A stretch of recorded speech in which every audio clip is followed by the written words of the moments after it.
Hello दोस्तों, स्वागत है आपका आपके पसंदीदा यूट्यूब प्लेटफॉर्म पे, जहाँ पे मुख्य रूप से हम लोग रोज़ अपने एग्ज़ाम से रिलेटेड एक नए आर्टिकल के बारे में चर्चा करते हैं जो आपके प्री और मेन से रिलेटेड होता है।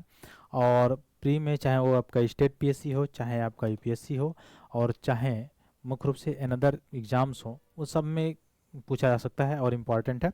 और खासकर हम लोग मैप बेस्ड क्वेश्चन जो देखेंगे वो भी इम्पॉर्टेंट है, और साथ साथ जो मेंस से रिलेटेड भी क्वेश्चन है उसका भी डिस्कशन करते हैं हम लोग। तो जल्द से जल्द जुड़ जाइए और मुख्य रूप से हम लोग अपने सेशन को स्टार्ट करें।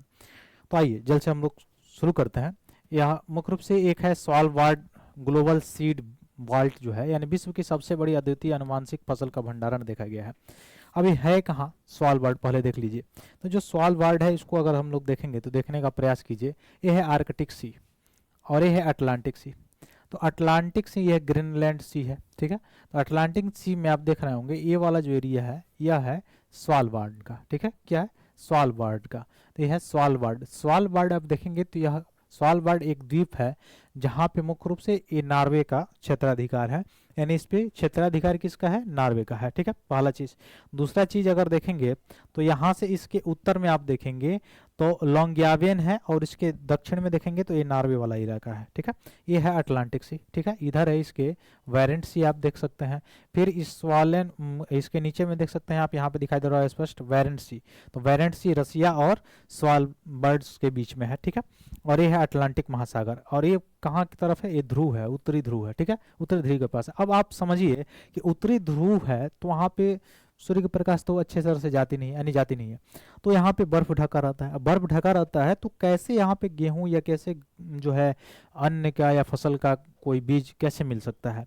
तो वहाँ फसल तो हो नहीं सकती है। तो कैसे हो सकता है? क्योंकि सूर्य का प्रकाश नहीं मिलता है और बर्फ से ढका रहता है, तो फिर कैसे हो सकता है? तो उसका कारण ये है, जो केपलर ने 1912 में 1912 में जो सिद्धांत दिया था, जिसमें बताया था कि ये पूरा जो कॉन्टिनेंट है जो आज अलग अलग दिखाई दे रहे हैं, 7 के 7 कॉन्टिनेंट महाद्वीप, वो कभी मिलके एक हुआ करते थे, ठीक है।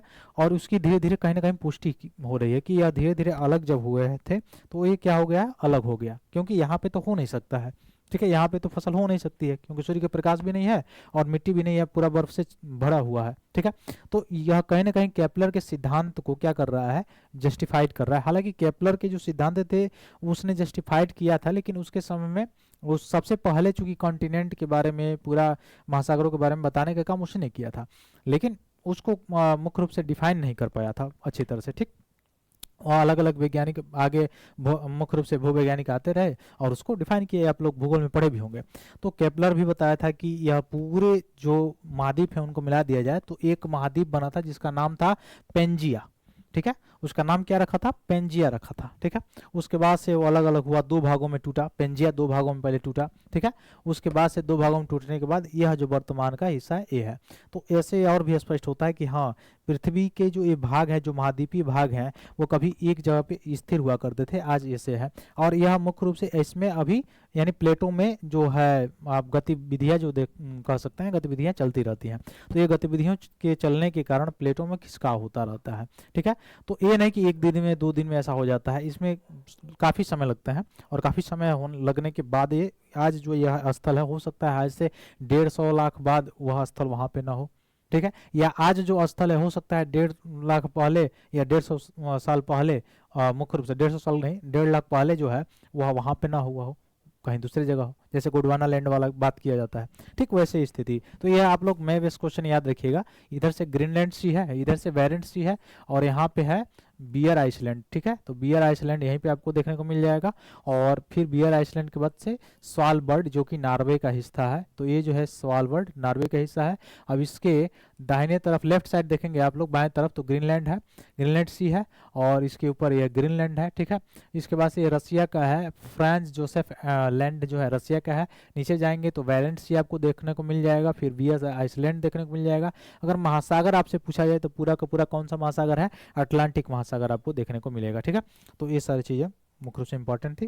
तो यही स्वालबार्ड ग्लोबल सीड वाल्ट को 14,000 से अधिक नए बीज नमूने प्राप्त हुए हैं यहाँ से। ये सारी चीज़ें हैं, यह मुख्य रूप से बना हुआ था। यह विश्व की फसल विविधता के लिए सबसे बड़ी बैकअप सुविधा है। और उत्तरी ध्रुव और मुख्य रूप से नॉर्वे के बीच स्थित यह नॉर्वेजियन द्वीप समूह है। अभी मैंने बताया कहाँ कहाँ पे लोकेशन ये बता रहा है यहाँ पे। सीड वाल्ट का उद्देश्य विश्व की अद्वितीय फसल अनुमानसिकी सामग्री को क्या करना है, अथाह संभव सुरक्षित रखना है और साथ ही अनावश्यक दोहराव से बचाना है। अंतर्राष्ट्रीय, राष्ट्रीय और क्षेत्रीय जीन बैंकों और संस्थाओं से प्राप्त बीज प्रतियों के निःशुल्क दीर्घकालीन भंडारण की सुविधा भी यहाँ पे प्रदान की जाती है। ठीक है, बीजों का स्वामित्व जमा करने वाले जीन बैंक के पास रहता है और बीज वाल्ट में तथाकथित ब्लैक बॉक्स स्थिति के तहत संग्रहित किया जाता है यहाँ पे ये सारी। फिर इसे परमाणु युद्ध से लेकर ग्लोबल वार्मिंग जैसी आपदाओं का सामना करने के लिए एक पहाड़ के अंदर स्थापित किया गया था जो ये बीज भंडार है, और 2008 में दुनिया के जीन बैंकों के लिए यहाँ बैकअप के रूप में लॉन्च किया गया था, जो हजारों पौधों की प्रजातियों के लिए अनुवंशिकता कोड का क्या किया जाता है, संग्रहित किया जाता है या करते हैं। ठीक है, अब इसमें देखा जाए तो इसमें 4.5 बिलियन किस्म की फसलों का भंडारित करने की क्षमता है। यह सुविधा मानवीय उद्देश्य की पूर्ति करती है तथा यह संयुक्त राष्ट्र के फाओ जो है FAO, ठीक है, फूड एंड एग्रीकल्चर ऑर्गेनाइजेशन द्वारा निर्देशित पादप अनुवांशिक विविधता के संरक्षण हेतु अंतर्राष्ट्रीय प्रणाली का एक प्रकार का हिस्सा है स्वालबर्ड। और किसका हिस्सा है तो आप समझ सकते हैं, नॉर्वे का है। ठीक है, तो ये सारी चीज़ें आर्टिकल थी जो आपके मुख्य रूप से न्यूज में बना हुआ था। फिर मिलते हैं अपने अगली क्लास के साथ, तब तक के लिए बहुत बहुत धन्यवाद दोस्तों, जय हिंद।